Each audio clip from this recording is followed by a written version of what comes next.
요한 1서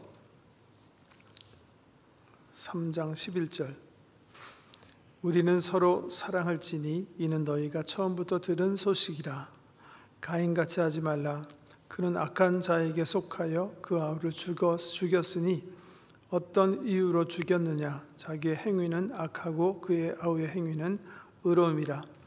형제들아, 세상이 너희를 미워하여도 이상히 여기지 말라. 우리는 형제를 사랑함으로 사망에서 옮겨 생명으로 들어간 줄을 알거니와 사랑하지 아니하는 자는 사망에 머물러 있느니라. 그 형제를 미워하는 자마다 살인하는 자니 살인하는 자마다 영생이 그 속에 거하지 아니하는 것을 너희가 아는 바라. 그가 우리를 위하여 목숨을 버리셨으니 우리가 이로써 사랑을 알고 우리도 형제들을 위하여 목숨을 버리는 것이 마땅하니라. 누가 이 세상의 재물을 가지고 형제의 궁핍함을 보고도 도와줄 마음을 닫으면 하나님의 사랑이 어찌 그 속에 거하겠느냐. 자녀들아, 우리가 말과 혀로만 사랑하지 말고 행함과 진실함으로 하자. 이로써 우리가 진리에 속한 줄을 알고 또 우리 마음을 주 앞에서 굳세게 하리니 이는 우리 마음이 혹 우리를 책망할 일이 있어도 하나님은 우리 마음보다 크시고 모든 것을 아시기 때문이라. 사랑하는 자들아, 만일 우리 마음이 우리를 책망할 것이 없으면 하나님 앞에서 담대함을 얻고 무엇이든지 구하는 바를 그에게서 받나니 이는 우리가 그의 계명을 지키고 그 앞에서 기뻐하시는 것을 행함이라. 그의 계명은 이것이니 곧 그 아들 예수 그리스도의 이름을 믿고 그가 우리에게 주신 계명대로 서로 사랑할 것이니라. 그의 계명을 지키는 자는 주 안에 거하고 주는 그의 안에 거하시나니 우리에게 주신 성령으로 말미암아 그가 우리 안에 거하시는 줄을 우리가 아느니라. 아멘. 3장 1절 말씀 한번 보세요. 보라, 아버지께서 어떠한 사랑을 우리에게 베푸사 하나님의 자녀라 일컬음을 받게 하셨는가. 우리가 그러하도다. 그러므로 세상이 우리를 알지 못하면 그를 알지 못함이라. 사랑하는 자들아, 우리가 지금은 하나님의 자녀라. 장래에 어떻게 될지는 아직 나타나지 아니하였으니 쓰나 그가 나타났으면 우리가 그와 같을 줄을 아는 것은 그의 참모습 그대로 볼 것이기 때문이니 주를 향하여 이 소망을 가진 자마다 그의 깨끗하신 것 같이 자기를 깨끗하게 하느니라. 3장, 오늘 본 말씀이 3장에 속해 있는데요.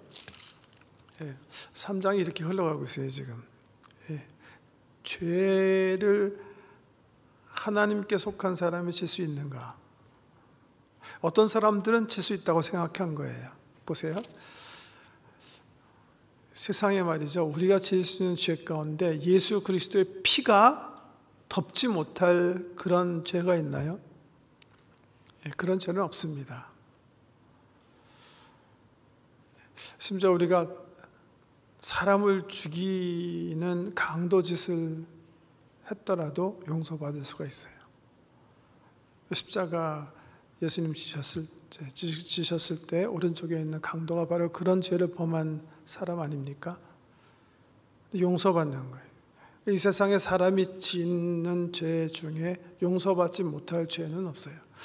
성경 많이 아시는 우리 성도님들은 그렇지만 성령을 회방하는 죄는요. 그럼 예수의 사랑을 거부하겠다는 거니까요. 스스로 하나님께서 주신 자유의지로.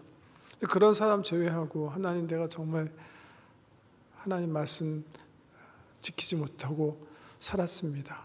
죄 용서를 구하는데 하나님께서 용서해 주시지 않는 그런 죄는 없어요. 그런 면에서. 그런 사랑을 받고 우리가 산다면 우리는 죄에 대해서 어떤 자세를 가지고 살아야 되는가? 이게 지금 이슈거든요. 어떤 자세를 가지고 살아야 될 것 같아요? 근데 이런 사람들이 있었다는 거야. 우리는 어차피 육신을 가지고 사는 한 죄를 질 수밖에 없어. 그 어떻게 하겠냐, 죄 진 거. 하나님 아니면 다 죄 지을 수밖에. 그러면서 죄에 대해서 굉장히 느긋하게 생각하고 어차피 우리 주님 다 용서해 주셔. 이런 생각을 가지고 사는 사람이 있다는 거예요. 이런 사람들을 영지주의자라고 합니다. 절대 우리 그리스도인들은 그런 죄에 대해서 이렇게 등한한 태도를 가지고 살 수가 없다. 그게 지금 요한이 계속 얘기하고 싶어 하는 바예요. 요한이 얘기하려는 게 뭐예요? 하나님께 속한 자, 하나님의 은혜로 거듭나 죄 용서함을 받은 사람은 절대 죄에 대해서 그런 태도로 살아갈 수가 없다. 그 이유가 뭐냐? 그걸 이제 3장에서 밝히고 있는 거거든요. 첫째는 이거예요. 하나님께서 우리에게 베풀어 주신 사랑을 생각해 봐라. 그렇게 죄에 대해 생각할 수가 있는가? 우리 죄를 없애기 위해서 우리 하나님이 인간 되셨다. 그 성육신의 사랑을 생각해 봐라.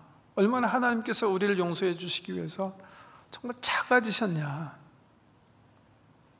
그리고 그분이 우리 죄를 없애게 하기 위해서 이 땅에 오셔서 육신의 몸을 입고 결국 치신 그 십자가를 생각해 봐라. 우리 죄를 없게 하시기 위해서 십자가 지셨는데 다시 우리가 그 죄를 삼킬 수가 있느냐. 지금 요한이 얘기하는 거예요.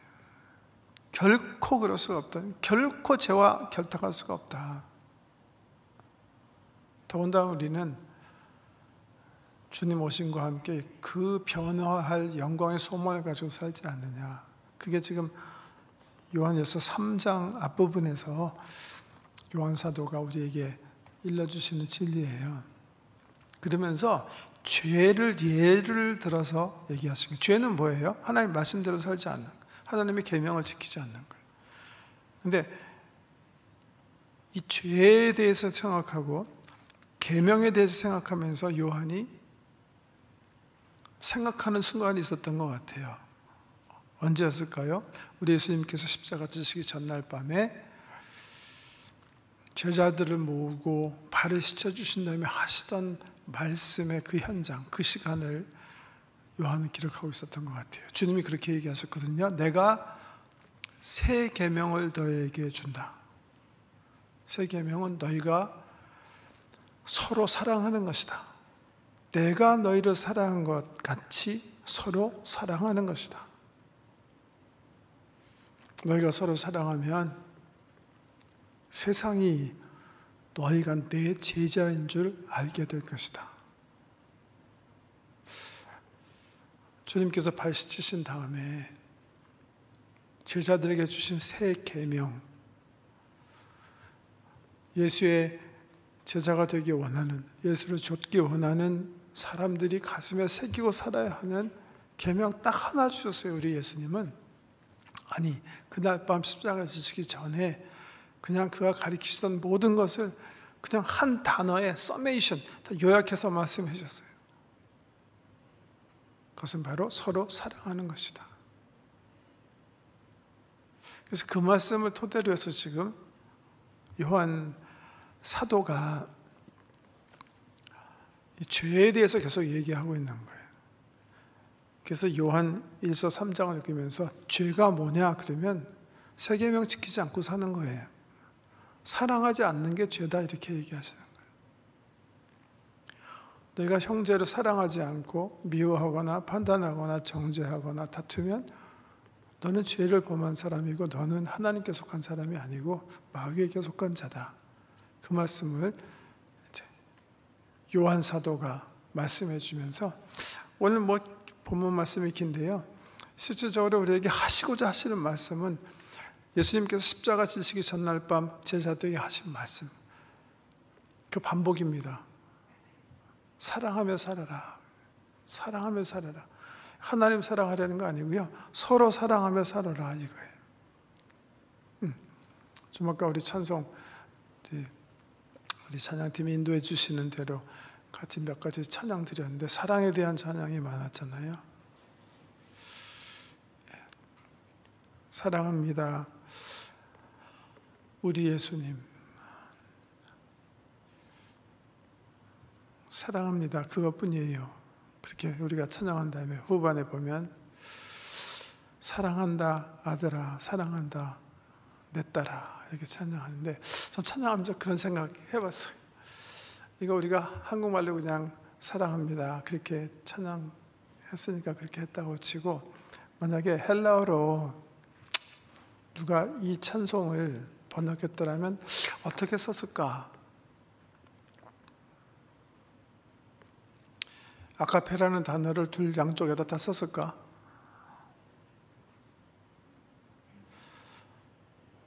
우리 하나님께서 우리를 향해서 I agape you, 그건 좀 말이 되는 것 같아요.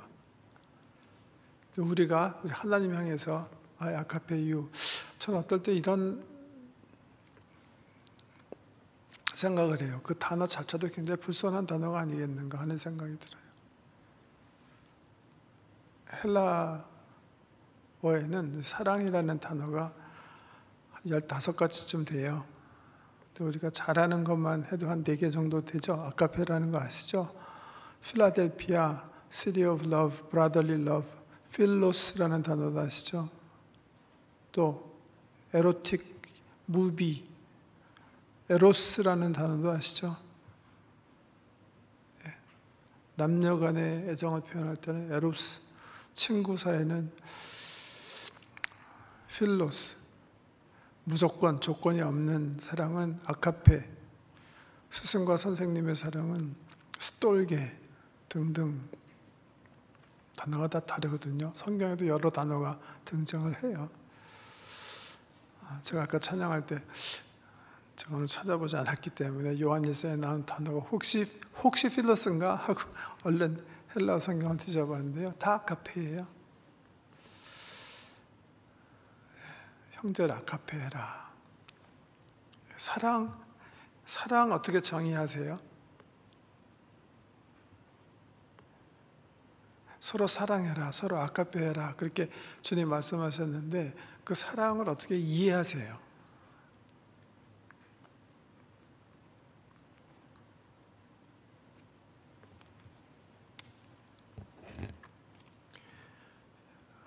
아카페를 종합적으로 이렇게 좀 정의한 성경 부분이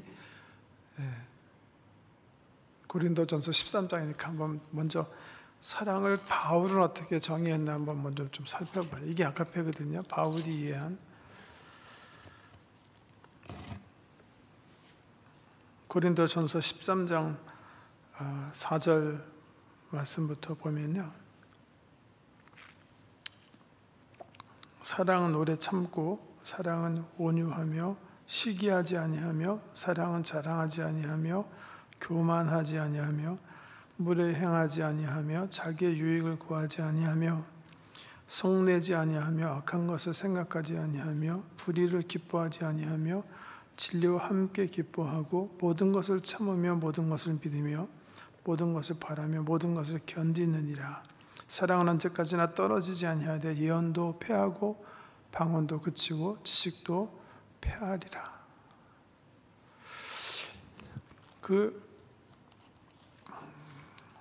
보통 우리가 서로 좋아하기 때문에 사랑합니다. 목사님 사랑해요. 성도님 사랑해요. 라고 얘기하실 때 그 사랑의 의미와 여기 사랑의 의미가 같은 건가요? 우리는 굉장히 사랑이라는 단어를 어떤 좋은 감정, 좋은 판단 이런 식으로 좀 사용하는 경향이 있죠. 물론 세상에서 무슨 극이나 소설이나 나오는 그 사랑은 주로 남녀 간의 에로스를 얘기할 때가 많고요. 주로 어떤 사람이 조금 나에게 이상적으로 나타났을 때 내가 느끼는 감정이나 판단이나 이런 것들이 굉장히 긍정적일 때 우리는 사랑한다 이렇게 얘기하잖아요. 근데 어떻게 보면 고린도전서 13장 읽어보면 그 반대라고도 볼 수가 있어요. 사랑합니다. 형제를 사랑하세요 하는 말이 형제를 좋아하세요 이런 말 아니에요. 내 감정이 뭔가 이렇게 어그러졌기 때문에 내 주변에 있는 사람에게 그 감정을 회복할 수 있도록 하세요. 그거 아니에요.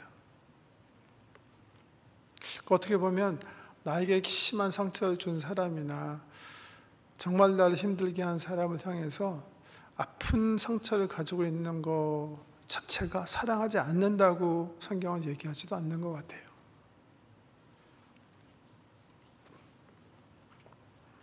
사랑은, 아가페는요, 참는 거라 이렇게 얘기하죠. 무례함을 범하지 않는 것이다. 상대가 나에게 무례함을 범했더라도 범하지 않는 거예요. 정말 짜증나게 하지만 짜증내지 않는 거예요. 정말 나를 화나게 하지만 화를 참는 거예요. 정말 내 신뢰를 가질 수 없는 그런 사람이지만 다시 신뢰해 주는 거예요. 더 이상 세상적으로 보면 소망할 게 없는 사람이지만 다시 그에게 소망을 품는 거예요. 그것을 아가페라고 얘기하셨어요.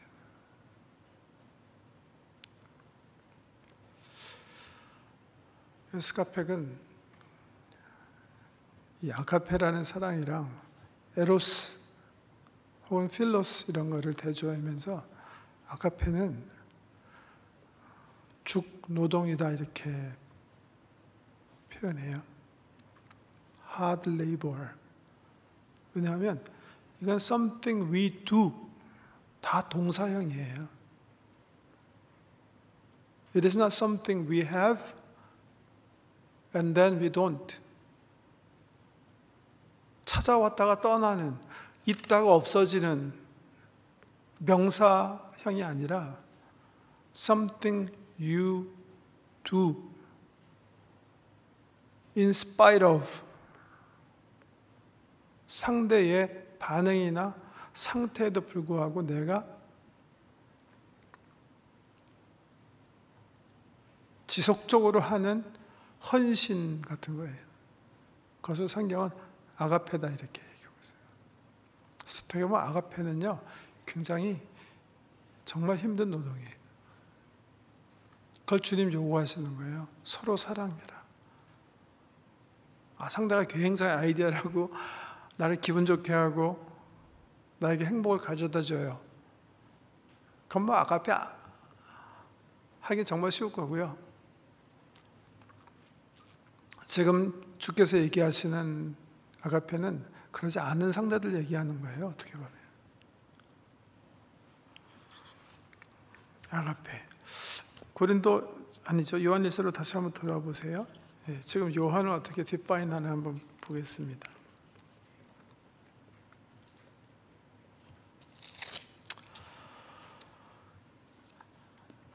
16절에서 이렇게 디파인 하네요. 그가 우리를 위하여 목숨을 버리셨으니 우리가 이로써 사랑을 알고, 여기도 이제 아가페인데요. 우리도 형제를 위하여 목숨을 버리는 것이 마땅하니라.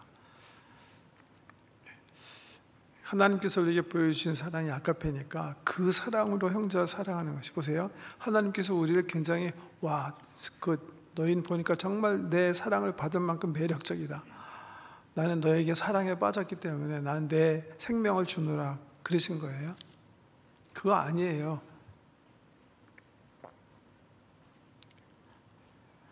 그거 얘기하는 거예요. 근데 그게 사랑이라는 거예요. 아가페는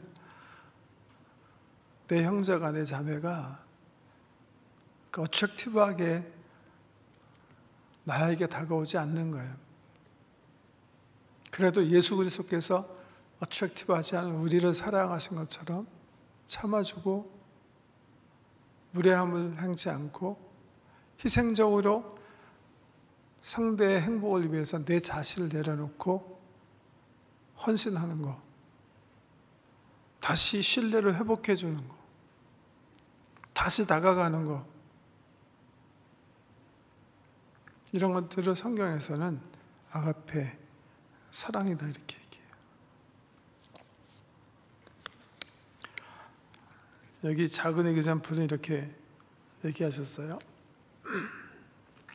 17절에 누가 이 세상의 재물을 가지고 형제의 궁핍함을 보고도 도와줄 마음을 다지면 하나님의 사랑이 어찌 그 속에 거하겠느냐. 자녀들아, 우리가 말과 혀로만 사랑하지 말고 행함과 진실함으로 하자. 행함과 진실함으로, 행동으로, 마음에 느끼는 거가 아니라 실천하는 거다. Something you do다. 이렇게 여기도 얘기하고 계세요. 바울 선생님께서 얘기하신 것처럼 상대의 어떤 desirability, 이상이 나를 하여금 사랑하게 하는 거 아니에요. 우리 하나님께서 나를 사랑하셨기 때문에 그 사랑으로 사랑하라고 주께서 말씀하셨으니까 사랑하는 게 그게 바로 아가페입니다. 오케이. 그렇게 사랑해라, 그렇게 사랑해라, 그렇게 얘기하시면서 보세요. 13장 전체에 보면 이게 우리를 향하신 예수 그리스도의 오로지 명령이다. 그게 바로 총괄적인 명령이다 이렇게 얘기하세요.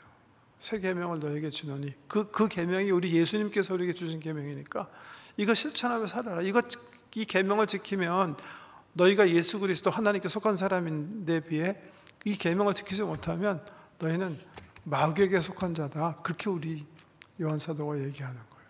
그러면서 얘도 하나 들죠. 누구죠? 가인. 가인의 문제는 뭔지 아셨죠? 아시죠? 기억하시죠?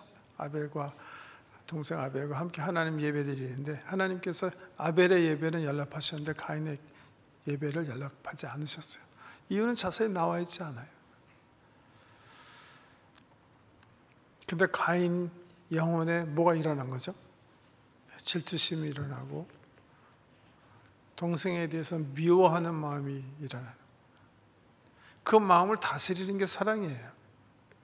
거기서 실패하고 가인이 아벨을 때려 죽여요.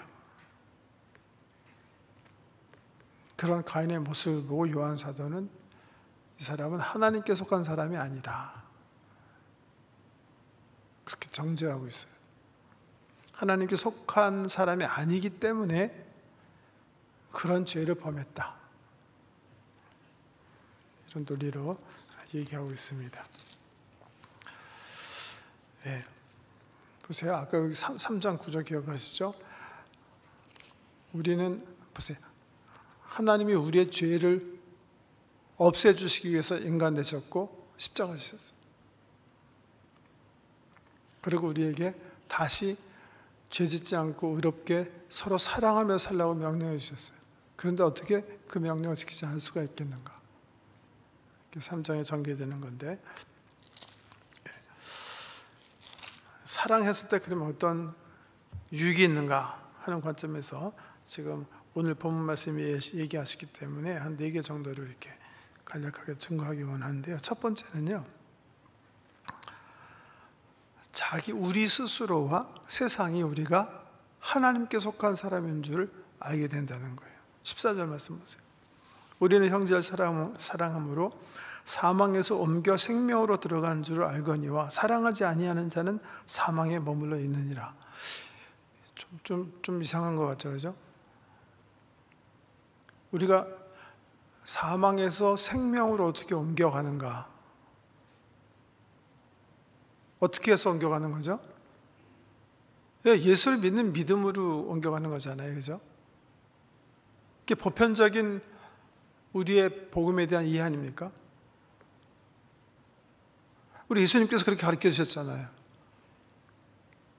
너희가 나를 믿으면, 너희가 하나님과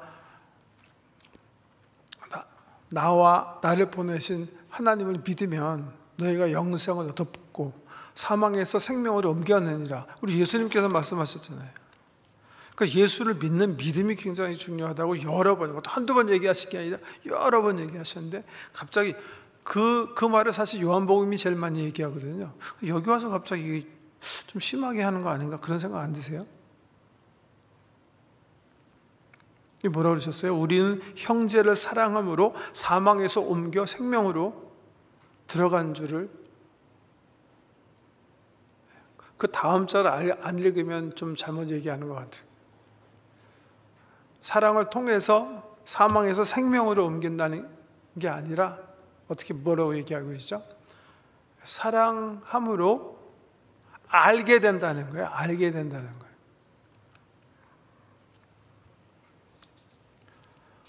내가 신앙의 열매로 주님 말씀대로 사는 형제 사랑의 실천을 실질적으로 하면서 살고 있어요. 그러면 내 스스로가 알게 되는 지식이 있어요. 내가 정말 하나님께 속한 사람이다. 내 주변의 사람들이 아는 거예요. 내가 예수 그리스도의 제자인 것을 알게 된다는 거예요. 무슨 말씀이죠? 형제 사랑은 우리가 하나님의 자녀가 되었다는 외적 증거라는 거예요. 우리가 진리에 속한 것을 스스로 그리고 주변 사람이 알게 되는 외적 증거가 된다. 우리 교회 그 아주 특별한 만남 믿지 않는 분들을 위해서 우리가 매년 열심히 해왔습니다. 그 맨 마지막 그 10번째 주에 함께 모여서 이렇게 간증을 나누는 시간들이 있어요. 참석하신 분들이. 그럼 매년 제가 가서 이렇게 들어보면 매년 빠지지 않고 하시는 그 귀한 간증이 있어요. 함께 하신 분들 많이 들으셨을 거예요. 예수 안 믿으신 분인데 교회에서 10주 함께 아주 특별한 만남 참여하고 1박 2일 수양에 다녀오시면서 느낀 바를 솔직하게 얘기하는 건데요. 제가 왜 예수를 믿게 됐냐 하면 지금 여기 함께 섬기시는 그런 분들이 저와 다르다는 것을 경험했기 때문입니다. 저는 이분들이 이렇게 헌신적으로 섬기고 우리를 위해서 희생적으로 살면서 이분들 속에 있는 기쁨을 보면서 이 사람들은 뭔가 있는 사람이다 그렇게 느꼈기 때문에 저도 예수를 믿기로 했습니다. 그런 간증이 꼭 나와요. 전게 얼마나 기쁜지 몰라요. 그게 예수의 제자들이 얻어야 되는 외적 증거예요. 내 주변에 내 친구들이 그렇게 증거해 줘야 돼요. 먼저 가정에서 그런 증거를 얻으셔야 되죠.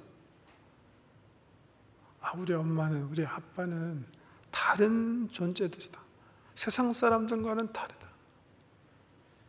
내 아내는 예수 믿기 때문에 정말 다르다. 내 남편은 예수 믿기 때문에 정말 다르다. 뭐가 다른다는 거죠? 사랑이 있다는 거예요. 사랑이요. 그 외적 증거로 주님이 원하시는 거예요. 내가 서로 사랑하면 세상이 너희가 내 제자인 줄 알게 될 것이다. 그 외적 증거를 얻으라는 거예요. 학교에서 내 직장의 동료들이, 우리 선후배가 내 생활을 보고선 야, 정말 특종이다. 왜 쟤는 다를까 저렇게? 사랑 때문에 다르게 느끼게 해라. 그리고요. 두 번째, 형제사랑의 유익 21절에 한번 보세요. 사랑하는 자들아, 만일 우리 마음이 우리를 책망할 것이 없으면 하나님 앞에서 담대함을 얻고 무엇이든지 구하는 바를 그에게서 받는 20절부터 읽어야 됐죠. 20절과 21절. 이런 우리 마음이 혹 우리를 19절부터 읽겠습니다. 죄송합니다. 이로써 우리가 진리에 속한 줄 알고 또 우리 마음을 주 앞에서 굳세게 하리니 이는 우리 마음이 혹 우리를 책망할 일이 있어도 하나님은 우리 마음보다 크시고 모든 것을 아시기 때문이라. 사랑하는 자들아, 만일 우리 마음이 우리를 책망할 것이 없으면 하나님 앞에서 담대함을 얻고, 주님 앞에 서게 됐을 때 주님과의 관계에서 담대함을 얻는데요. 반대는 뭘까요? 두려움이죠. 왜 두려워요? 말씀 지키지 않았기 때문에 두려운 거죠. 죄범했기 때문에. 하나님께서 우리를 향하신 하나님의 뜻이 사랑하며 사는 거거든요. 우리 예수님께서 우리에게 주신 계명이 서로 사랑하는 거예요. 이 계명을 잘 지켰어요. 내가 실천했어요. 그러면 하나님 앞에서 내가 담대하게 설 수 있어요. 지키지 못했어요. 다투고 이기적으로 살았어요. 궁핍한 사람, 내 도움과 사랑이 필요한 사람 주머니 움켜쥐고 아무것도 주지 않았어요. 그럼 뭐예요? 두려울 수밖에 없다는 거예요. 말씀대로 안 살았으니까. 범죄했기 때문에. 두려움이 영혼을 잠식하는 데 반면에 형제 사랑을 실천하고 사는 사람은 어떻게 해요? 하나님 앞에 나아갈 때 담대함을 가지고 나갈 수 있다. 여기 20절 말씀이 난해한 구절로 클래시파이 되는 데인데요. 이는 우리 마음이 혹 우리를 책망할 일이 있어도 하나님은 우리 마음보다 크시고 모든 것을 아시기 때문이다. 이게 무슨 말인가? 전체 문맥에서 보면 이렇게 이해하시면 돼요. 우리가 정말 실수할 때가 있어요. 그래서 하나님 앞에 나갈 때 이게 정말 실수했구나 이렇게 생각되는 잘못된 행동이 있더라도 하나님은 우리 마음, 우리의 의도를 아시기 때문에 괜찮다 이런 의미로 해석하시면 돼요. 중요한 거는 뭐예요? 우리가 주의 계명을 귀히 여기고 그 계명대로 실천하며 행동에 옮기며 사는 삶. 그렇게 살면 하나님께 나아갈 때 담대함을 가지고 나갈 수 있고 22절의 세 번째 유익인데요. 무엇이든지 구하는 바를 그에게서 받나니 이는 우리가 그의 계명을 지키고 그 앞에서 기뻐하시는 것을 행함이라. 이렇게. 이게 무슨 얘기죠? 기도가 재밌어진다는 거예요. 우리 주님께서 기도를 응답하신다는 거예요. 왜 응답하신다는 거죠? 우리 주님이 기뻐서 응답하신대요.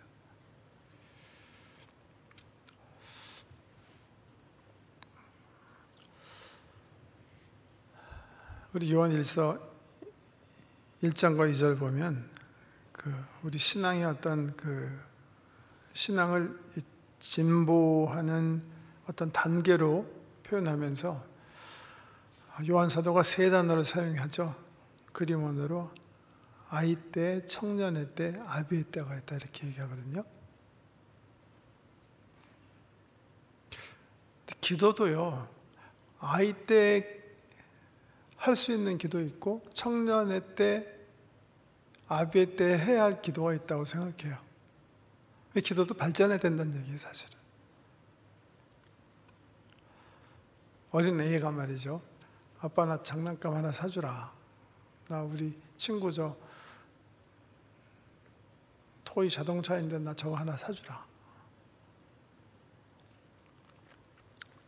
아이가 갖고 싶어하는 그 마음을 아빠가 아니까 아빠가 기쁨으로 사줄 수 있어요. 내가 청년쯤 됐어요. 청년. 아빠 나 바이스클 하나 사주세요. 오케이. 아직은 성장하지 않았으니까 들어줄 수도 있어요. 나이 40이 돼서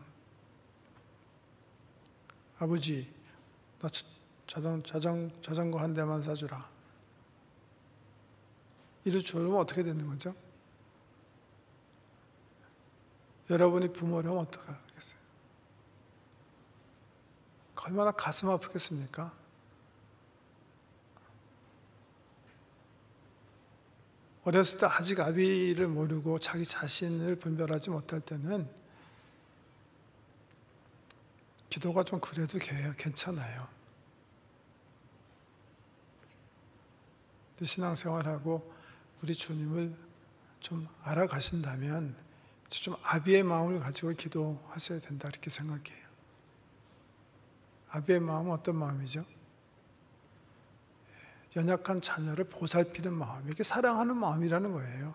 사람, 형제 사랑하는 마음이 바로 아비의 마음인 거예요. 생산성이 있는 마음. 그 마음은 어떤 마음? 우리 예수님을 기쁘시게 하는 마음이에요. 그런 기도자, 그런 예배자를 우리 주님은 기뻐하신대요.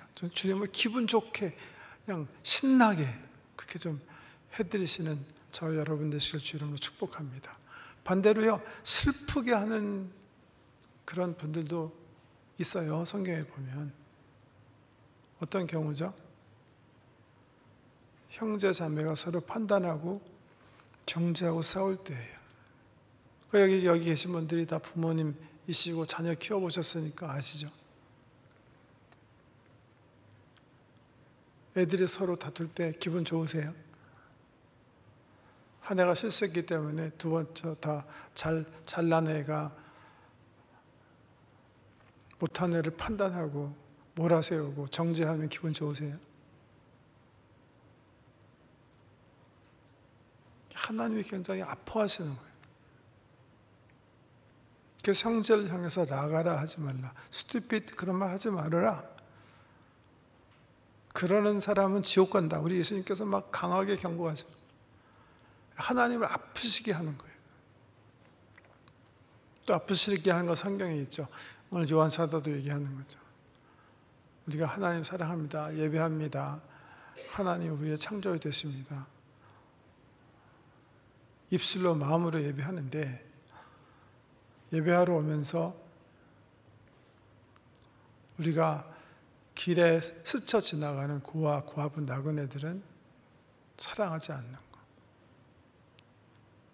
하나님 슬프게 하고 아프게 하는 것이다. 우리 지난 성탄절에 중국에 있는 탈북 고아, 그리고 또 볼리비아에 있는 우리 사랑하는 아이들, 또 우리 제인 앤 핀치에 있는 분들 등등 위해서 우리가 마음을 모아보자 그랬는데, 우리가 5만 불 이번에 해서 섬기자 그랬는데 우리 성도 여러분들이 5만 불도 더 해주셨어요. 결산해 보니까 저는 우리 하나님께서 참 기분 좋게 기뻐하셨으리라 믿습니다. 하나님은 그런 거 참 기분 좋아하세요. 성경에 그렇게 얘기하고 계세요. 하나님을 기쁘시게 하는 거예요. 과부와 고아를 돌보는 것은 주님을 기쁘시게 하는 것이라, 여호와께 꾸이는 것이라, 그렇게 주님 말씀하세요. 마지막으로 기도의 복이 뭐예요? 그 자체가 24절인데요. 주님과 동행하는 거다. 그의 계명을 지키는 자는 주 안에 거하고 주는 그의 안에 거하시나니 우리에게 주신 성령으로 말미암아 그가 우리 안에 거하시는 주를 우리가 아느니라. 주님 말씀대로 내가 순종하며 사는 것이 주님과 동행하는 것이다. 요한복음 15장 포도나무 가지 비유에서 우리 예수님께서 우리에게 일러주신 말씀이죠. 보세요. 주님께서 궁극적으로 우리에게 주신 계명은 이 한 계명으로 압축되어 있어요. 형제를 사랑하는 거예요. 형제를 사랑하는 것은 주님 안에 거하는 것이고, 거한다는 말이 take residence of거든요. 동행한다는 뜻이에요. 주님과 함께 사는 거 얘기하는 거거든요. 한 집에서 사는 거, 한 집에서 함께 동거하는 거는 어디서 시작이 된다고 얘기하셨냐면 그의 계명, 새 계명, 서로 사랑하라는 이 계명 속에서 이루어지는 거예요. 여기에 우리의 어떤 신앙적 믿음의 어떤 투쟁이 여기에 있다 이렇게 생각하시면 돼요. 2019년 새해가 밝았는데 사랑하는 데 성공하시는 저 여러분 되십시다. 우리가 오래전에 이 가르침을 더 우리 삶에 확실하게 하기 위해서 요새는 뭐 연관표 그런 거 안 하는데요. 한 10여 년 전에 사람을 사랑하는 교회 그렇게 표를 삼은 적이 있어요. 사람을 사랑하는 교회. 방문자들이 와서 이 교회는 하나님을 사랑하지 않고 왜 사람을 사랑하자 그러죠? 이게 뭐가 좀 잘못된 거 아닙니까? 그렇게 얘기하시는 분들이 계시는데요. 사실은요, 형제 사랑은 신앙을 어떤 단계로 보면 가장 성숙한 단계에서 나타나는 열매예요. 보통 신앙의 선배들의 어떤 삶의 여정을 보면 되게 이렇게 세 가지 여정으로 표현되는데, 첫 번째는 맨 처음에 이제 신앙생활 시작하면 하나님을 사랑하게 된다, 그렇게 얘기해요. 하나님을 사랑하게 돼요. 하나님을 발견하는 거죠. 성경 말씀을 통해서 성령의 인도하심에 따라 하나님이 얼마나 크고 위대하시고 놀라운 사랑과 인내의 하나님이고 긍휼의 하나님인 것을 발견하게 되는 거예요. 그러면 그렇게 될수록 세월이 흐름에 따라 알게 되는 게 있어요. 우리의 연약함, 자신의 연약함, 자신의 죄성이에요. 하나님의 크고 선하시고 위대하심에 비해서 상대적으로 나는 굉장히 이기적이고 자기중심적이고 너무나 능력이 없고 너무나 sinful한 거예요. 자기 발견의 단계라고 하는데요. 이 자기 발견의 단계를 거쳐서 나타나는 것이 뭔가? 베드로가 얘들은 다 주님 버리더라도 나는 절대로 버리지 않습니다. 때는 발견하지 못했는데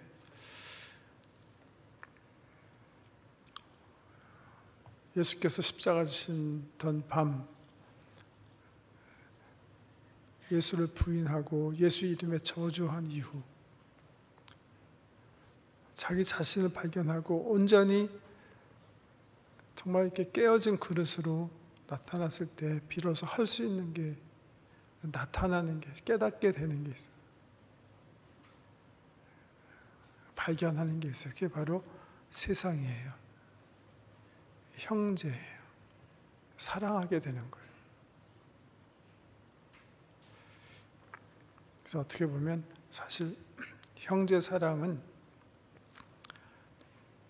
자기 자신에 대한 지식, 또 다르게 얘기하면 하나님을 아는 지식이 내 삶 속에 충만하게 있어야 그 열매로 나타나는 그 최종적 열매 같은 게 형제 사랑이다, 이렇게 볼 수가 있어요. 그런 의미에서 주님이 이 세 계명을 우리에게 주시는 거예요. 너는 사랑하는 사람이 되어라. 하나님께서 세상을 사랑하신 것처럼 너도 그렇게 사랑하는 사람이 되어라. 어떤 최종적 어떤 신앙의 목표처럼 우리 주님께서 주신 계명이에요. 이 계명대로 2019년 새해 승리하시는 저와 여러분 되시기를 제3주 이름으로 축원합니다. 기도 올리겠습니다. 새 계명을 너에게 주노니 서로 사랑하라. 내가 너에게 다시 말하노니 서로 사랑해라. 너희가 서로 사랑하면 비로소 세상에 너희가 내 제자인 줄 알게 될 것이다. 반복해서 주님 저에게 사랑을 말씀하신 이유를 저희가 깨닫기 원합니다. 그 말씀대로 계명을 지켜 주님과 동거하며 이 세상으로 하여금 하나님이 세상을 사랑하신 것을 알게 하는 선교적 사명도 감당하기를 원합니다. 부족한 저희들 십자가의 사랑을 더 깊이 이해할 수 있도록 도와주셔서 그 사랑으로 세상을 사랑하는 데 승리할 수 있도록 인도하여 주옵소서. 말로 혀로만 사랑할 것이 아니라 행함과 진실함으로 사랑해서 주님을 기쁘시게 하고 주의 마음을 시원하게 해드리는 아비처럼 2019년 살아가게 하여 주옵소서. 예수님 이름으로 기도드립니다.